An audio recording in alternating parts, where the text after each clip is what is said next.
Hello friends, welcome to the new episode of my channel. আমি Prince এবং এখন কথা বলবো বেসিক্যালি একটা টিজার বলবো না, ঠিক অ্যানাউন্সমেন্ট ভিডিও বলবো। সেটা হচ্ছে থেরির যে রিমেকটা হওয়ার কথা ছিল, যেটা অ্যাডলি একজন কো ডাইরেক্টর হিসেবে কাজ করছে, অ্যাসিস্ট্যান্ট ডাইরেক্টর হিসেবে এবং প্রডিউসার হিসেবেও কাজ করছে, এবং এই সিনেমাটা ডাইরেক্ট করবে হচ্ছে ক্যালিস। তো প্রথম থেকে যখন থেকে শুনেছিলাম থেরির রিমেক, এটা নিয়ে আমি খুব একটা এক্সাইটেড ছিলাম না, কারণ থালাপতি বিজয় যা করে গেছে ওটাকে টেক্কা দেওয়া জাস্ট ইম্পসিবল। কারণ ওটা থালাপতি বিজয়ের ওয়ান অফ দ্য বেস্ট কাজ। মানে আমি তো থালাপতি বিজয়ের কাজ দেখা শুরু করেছিলাম ওই থেরি দেখার পরই। মানে থেরি যখন থেকে দেখি আমি আস্তে আস্তে বিজয়ের সব কাজ দেখা স্টার্ট করি। তো আস্তে আস্তে এখন তো বিজয়ের জন্য আমি রীতিমতো পাগল হয়ে গেছি, সত্যি কথা বলতে গেলে। তো তখন থেরি দেখেছিলাম, এক কথায় দারুণ লেগেছিল এবং ওটা at least one of the best কাজ, এই নিয়ে কোনো ডাউটই নেই। তো এবার থেরির রিমেক হচ্ছে, আর সেই টাইমে হচ্ছে যে টাইমে থেরি রিমেক সিনেমা চলেই না। ভালো, ভালো সিনেমার রিমেক যেগুলো অরিজিনাল লোকে দেখেও নি, সেইগুলো যখন রিমেক হয়ে আসছে সেটাও চলছে না। যেমন ধরুন 'সেলভি'। তো সেখান থেকে দাঁড়িয়ে এখনো রিমেক কতটা ওয়ার্ক করবে সেটা একটা বড় ব্যাপার। তবে একটা কথা মানতে হবে, মানে যেকোনো জিনিসকে যদি প্রপারলি ভালোভাবে প্রেজেন্ট করা যায় না, তাহলে জিনিসটা লোককে দেখার জন্য এক্সাইটেড করে। যেমন ধরুন 'জওয়ান'। 'জওয়ানের' যে স্টোরিটা খুব ইউনিক। আমি তো রিভিউতেও বলেছিলাম যে স্টোরি কিন্তু ইউনিক নয়, স্টোরি আমাদের খুবই চেনা। কিন্তু সেটাকে এমনভাবে প্রেজেন্ট করছে, সেই একই জিনিস দেখতে যেতে আমাদের ইচ্ছে করছে।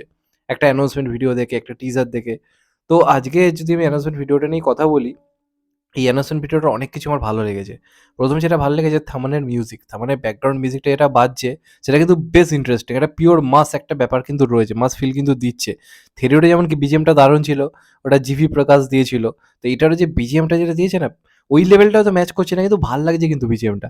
বেশ ভাল লাগছে। মানে লিরিক্সে যে কথাগুলো হচ্ছে সেগুলো কিন্তু বেশ ইন্টারেস্টিং লাগছে। এবং বরুণ ধাওয়ানের যেটুকু যে লুক দেওয়া হয়েছে, এটা বেসিক্যালি মানে গল্পটা আপনারা তো জানেন, সেটা আলাদা করে বলছি না। এটা বেসিক্যালি যে পুলিশ লুকটা এটা নয় আরকি। মানে যেটা আরকি যে লুকটায় ও রয়েছে, যেখান থেকে ও ট্রান্সফর্ম হয়ে আবার ও পুলিশ হবে, সেই লুকটা এখানে দেখানো হচ্ছে।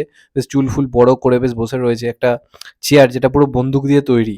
তো এইগুলো থেকে একটা জিনিস বোঝা যাচ্ছে তারা কিন্তু সেই মানে যে জিনিসটা সাউথের যেটা মেইন জিনিস মাস অ্যাপিল, সেই মাস অ্যাপিলটা কিন্তু বেশ ভালো রেখেছে। এবং তারা চেষ্টা করেছে মানে একটা অন্যরকম কিছু ট্রাই করার। একদম ফ্রেম টু ফ্রেম রিমেক কিন্তু হচ্ছে না। একটা নিজস্বতা রাখার চেষ্টা করেছে এবং এটাই এই সিনেমাটাকে অনেকটা এগিয়ে নিয়ে যেতে পারে। এবার কতটা স্টোরিটা মানে ইন্টারেস্টিং ভাবে দেখায় সেটা অবশ্যই একটা দেখার ব্যাপার থাকবে। কাস্টিং তো বেশ ভালো হয়েছে।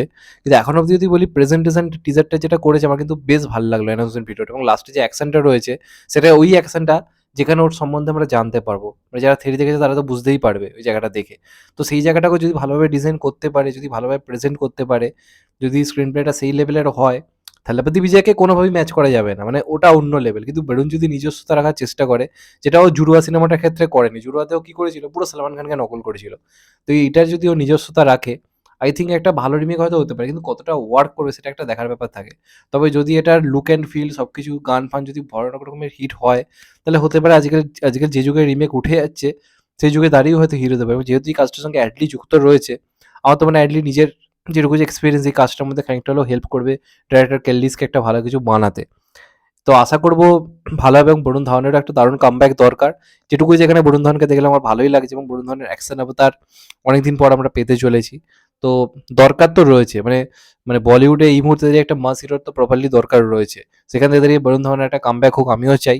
তবে রিমেক তো ওইজন্য একটা চিন্তা হচ্ছে। তবে যেটুকু যে অ্যানাউন্সমেন্ট ভিডিওতে গেলে আমার কিন্তু বেশ ইন্টারেস্টিং লাগছে।